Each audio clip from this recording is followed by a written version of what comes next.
My name's Lee Bermejo. I work for DC Comics, mostly. Done a series of graphic novels with characters like the Joker, Batman, Superman, and most recently I'm doing a project for Vertigo called The Suiciders that I'm writing and drawing that comes out late next year.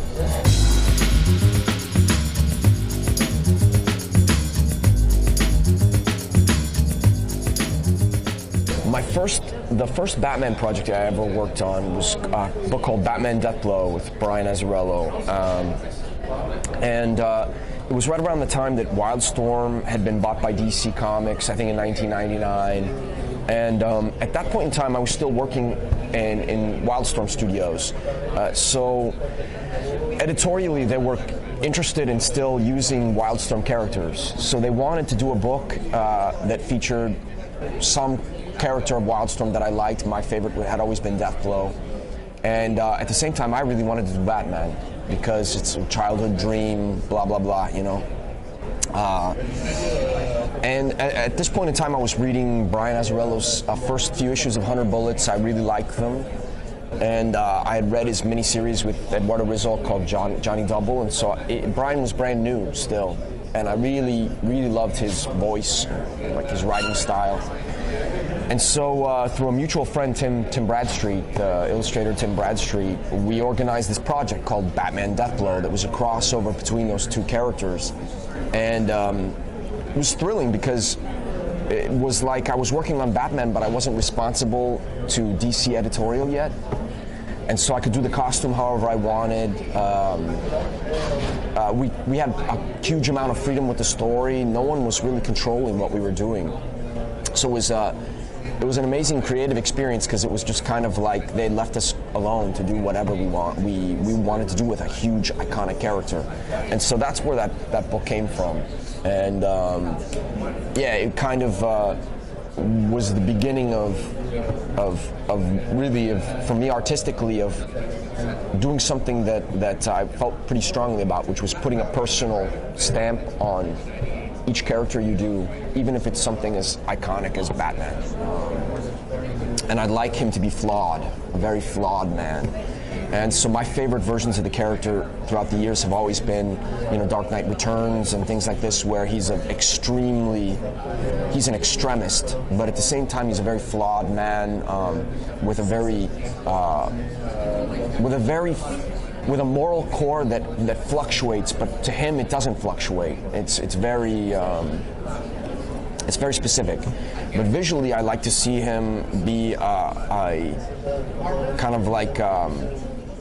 I'm interested in a Batman that feels like he could really perform like urban warfare. You know, I want someone who seems utilitarian, who seems. I mean, he's going to war, you know.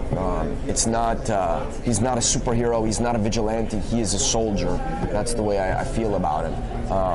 And he conducts himself accordingly. He's a general on a battlefield, and that battlefield is an urban battlefield. And so I don't see him as being very superheroic. You know, I don't see him making huge. I don't know. Huge superheroic poses and gestures and things like this. I see him working much more under the surface of things, and the quickest way he can get a job done, he'll get a job done. I see him more as Travis Bickle meets, I guess, James Bond, but James Bond in a much more specific way. You know, not a globe-trotting. I don't see him as being a globe-trotting adventurer. I see him literally being a guy who wouldn't leave Gotham City because he literally wouldn't, like, he's so obsessive about that place and about doing his job in that place that he couldn't leave it, you know? So I see him being a bit more like Travis Bickle, maybe in the sense that he's psychologically, he's right there, man. I mean, he's on the edge. It would take very little for him to, you know, go a completely different direction with his life. But yeah, I suppose my version of the character probably doesn't differ that much from Frank Miller's version of the character. You know, I just tend to like a little bit more realism than maybe Frank. Yeah, I did a Batman project that I wrote and drew called Batman Noel, which was kind of like, for me, it was kind of like a writing exercise because I wanted to write and draw my own project, and specifically a Batman project. But I wanted it to be something that was still reflected my world and my view of the character, but something that was that was also spoke in kind of a broader thematic way. At the same time, I was thinking seriously about adapting A Christmas Carol, but doing like a real adaptation, not doing these fluffy kind of movies that we've seen or other. I mean, like, if you read A Christmas Carol, there's an element of real, like, darkness to that story, and it's disturbing, and there's ghosts, and like, but the ghosts in the story are more disturbing than the ones you see kind of in the movies and Muppet, you know, adaptations. And I want to do something serious. And then the two stories just kind of mixed together. And I thought it was a great way to do a Batman that I love, which is an older, crankier kind of like Batman who's more, like I said, his moral center kind of fluctuates, so isn't necessarily heroic in every way, you know? Like, he's kind of an asshole, and like, I like that, you know? Show the character as a bit of a cock, and then see if there's that moral core, though, that still exists, so that, you know, he kind of like fluctuates around it, but then he always finds that center, and that's something that separates him from, you know, criminal.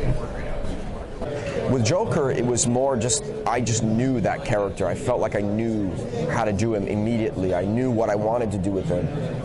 I knew what kind of story I wanted to tell. And it matched very much with Brian's idea. We knew we never wanted to get into the Joker's head because you can't take away that power from him. He's crazy. So the more you know of Joker, the less kind of scary he becomes.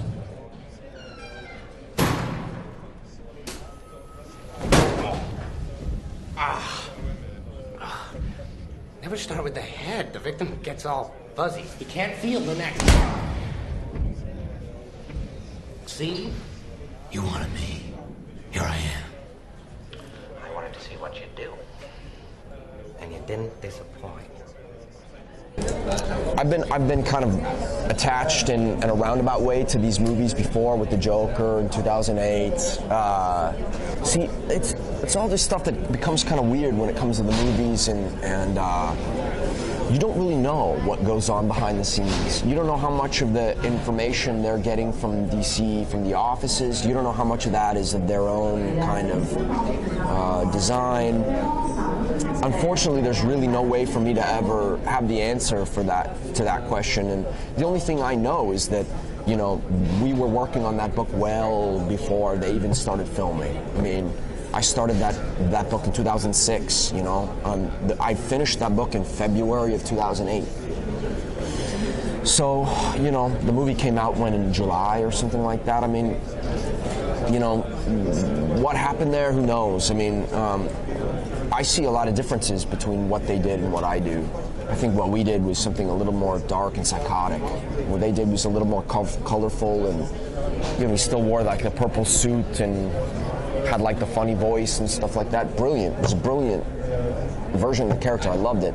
But in my head, my version of the character was very, very different, you know. So who knows? Who knows what they did there? I think that it's also a question of similar sensibilities. You know, Nolan and his crew, they're trying to do something pretty realistic, right? Like something kind of grounded and believable, I guess, if you can say that.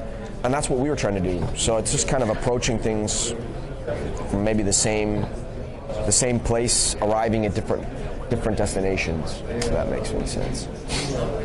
First of all, I never would have picked Ben Affleck. He wasn't even on my list of like people I would have considered for the role, ever. Like, I was shocked when they announced that he was cast. But I guess, you know, either to it was either good timing or just maybe it was just the right mindset for that choice at the time. I just watched Argo. I just gotten Argo on Blu-ray and watched Argo. Was very, very impressed by it. I love The Town. I think The Town is a fantastic movie. I love Gone Baby Gone.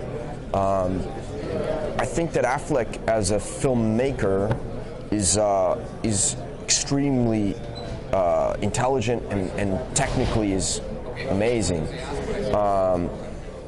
I think that people confuse Ben Affleck with these other 3 bad movies he did 12 years ago, you know what I mean? Like, and I haven't even seen a couple of them. I mean, everybody knows Daredevil, you know, in our world.